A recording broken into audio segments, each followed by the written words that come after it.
Bukannya ini murid sekolah Islam, kok sekolah di gereja? Harus kita tanya nih. Mister. Halo, aku mau tanya.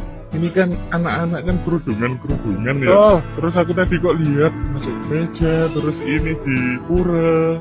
Itu ya apa, Mister? Oke, jadi itulah salah satu hal yang kita prioritaskan kepada anak-anak karena mereka masih usia dini, sedini mungkin kita tanamkan rasa toleransi. Toleransi yang kebablasan. Anak-anak sekolah Islam malah diajak ke gereja. Orang tua marah, masyarakat Muslim Indonesia marah. Assalamualaikum warahmatullahi wabarakatuh. Bertemu kembali dengan Kang Zen di Islam TV. Para sobat, ini namanya toleransi. Toleransi bukan seperti ini. Toleransi itu kita menghormati umat lain beribadah di tempat ibadahnya. Kita sebagai seorang muslim menghormati orang-orang Kristen yang beribadah di gereja. Kita hormati, cukup. Sebatas itu toleransi. Bukan seperti ini. Ini bukan toleransi. Ini toleransi. Cara-cara yang tolol, yang tak patut untuk diajarkan kepada anak-anak yang masih usia dini. Bayangkan para sobat, akidah anak-anak bisa rusak. Bayangkan kalau anak-anak bertanya, itu apa maksudnya palang salib? Misalnya bertanya seperti itu. Tentunya orang Kristen akan menjelaskan, itu gambaran Yesus disalib untuk menebus dosa-dosa manusia. Bayangkan, anak-anak yang baru diajari, yang masih mungil, sekolah Islam sudah dicekoki dengan cara-cara toleransi seperti ini. Admin menghimbau buat orang tua yang masih menyekolahkan di sekolah ini, segera tegur gurunya. Dan tindakan maksimal adalah segera pindahkan anak-anak ini dari sekolah yang rusak. Cara mengartikan toleransi. Salah satu hal yang kita prioritaskan kepada anak-anak karena mereka masih usia dini, sedini mungkin kita tanamkan rasa toleransi. Bukannya ini murid sekolah Islam, kok sekolah di gereja? Harus kita tanya nih. Mister. Halo, Aku mau tanya. Ini kan anak-anak kan kerudungan ya. Oh. Terus aku tadi kok lihat masuk gereja, terus ini di pura. Itu ya apa, Mister? oke. Jadi itulah salah satu hal yang kita prioritaskan kepada anak-anak karena mereka masih usia dini, sedini mungkin kita tanamkan rasa toleransi. Gila, menjijikkan. Komentar dari guru atau siapa orang ini, menjijikkan, kamu menjijikkan. Bayangkan dia bilang, ini adalah program prioritas untuk mengenalkan toleransi kepada anak-anak. Benar-benar merusak. Orang ini merusak akidah umat Islam, merusak tunas-tunas Islam. Wawasan orang ini sangat sempit. Bayangkan, kunjungan anak-anak yang masih mungil, masih umur berapa ini, 6 atau 7 tahun ke gereja adalah merusak akidah anak ini. Anak sekecil ini diajarkan bahwa agama yang paling benar adalah Islam. Itu harus dijelaskan. Dan orang-orang yang beribadah menyembah selain Allah adalah kafir. Itu wajib dijelaskan. Kalau kunjungan seperti ini sangat dekat dengan pendangkalan akidah. Tujuannya jelas ini. Orientalis paling menikmati suguhan seperti ini. Ini adalah program-program gereja, program-program misionaris, program-program orientalis untuk pendangkalan akidah-akidah umat Islam.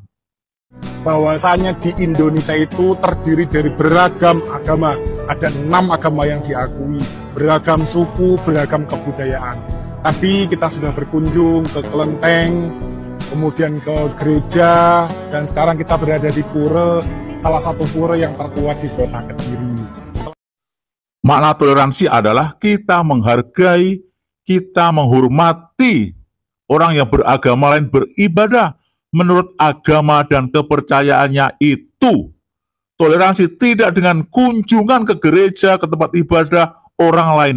Tidak seperti itu. Itu namanya toleransi, itu namanya pendangkalan akidah. Nah, jadi itu dia videonya teman-teman ya. Kita sudah menonton bagaimana toleransi dari saudara-saudara kita Muslim yang dimana anak-anak pesantren ikut dalam menyanyikan lagu rohani ya, khususnya Kidung Jemaat di video yang pertama tadi. Dan di video yang kedua ada kita lihat juga anak-anak pesantren yang dimana guru mereka itu mengajar mereka bagaimana toleransi, bahkan mereka masuk ke dalam gereja ya, dalam rumah ibadah Kristen. Dan saya rasa bahwa itu tidak pernah masalah dan mereka tidak akan pernah menjadi Kristen ketika mereka masuk ke dalam gereja atau mungkin mereka menyanyikan lagu-lagu rohani. Menurut saya itu fair-fair saja teman-teman ya, karena kita memang umat beragama di sini harus saling menghormati, saling menghargai. Nah, video ini ada banyak channel-channel para polemikus Muslim yang mencoba mengkritik tentang video itu dan mereka merasa tidak senang ketika ada anak-anak pesantren itu masuk gereja atau menyanyikan lagu-lagu rohani. Mereka mengatakan bahwa itu adalah toleransi yang kebablasan atau bukanlah begitu cara bertoleransi. Hanya merusak akidah saja cara yang demikian. Nah teman-teman, inilah mereka-mereka yang tidak mengerti tentang arti toleransi. Yang seharusnya mereka ini harus mendukung bagaimana kita harus saling menghormati, saling menghargai. Nah bukan berarti ada akidah dari antara keduanya yang rusak karena ada bersama-sama menyanyikan lagu rohani atau ada bersama-sama untuk masuk ke dalam satu rumah ibadah. Nah, jadi menurut saya ini menjaga kesatuan kita untuk memperkuat lagi bagaimana kita harus bersama-sama, menghormati, saling mengasihi, karena kita percaya bahwa agama itu justru bukan memecah belah, justru agama itu ada untuk bisa kita mengenal sesama kita, mengenal Tuhan kita, mengenal ajaran yang diajarkan dalam agama kita. Apakah ada ajaran yang mengajarkan kita untuk melakukan kejahatan kepada orang lain? Tentu saja tidak. Adakah ajaran yang mengajarkan kita untuk membenci orang lain? Tentu saja tidak. Kalau ini negara kita, negara Indonesia yang dimana umat beragama banyak di dalamnya, ada 5 agama, nah kita itu harus bersatu. Jangan sampai seperti yang terjadi di beberapa waktu yang lalu, di mana ada RT tidak senang, bahkan sampai terjadi pembacokan, ada satu keluarga Muslim yang dimana mereka tidak senang mendengarkan lagu rohani dan kemudian mereka membubarkan paksa itu ibadah, doa. Nah teman-teman, saya rasa marilah janganlah terlalu banyak kritik tentang hal-hal yang baik. Kalau hal-hal yang baik dilakukan, jangan terlalu banyak ngoceh, jangan terlalu banyak mengkritik. Nah, selagi pribadi Anda sendiri tidak diganggu dan tidak merugikan Anda sendiri, ya biarlah mereka melakukan apa yang menurut mereka baik, selagi itu tidak melanggar hukum. Nah, jadi itu saja yang perlu saya sampaikan kepada teman-teman. Ini menjadi pelajaran bagi kita untuk memperkuat kesatuan kita, kebersamaan kita, umat beragama. Demikian yang saya sampaikan, kiranya Tuhan Yesus memberkati kita semua. Shalom.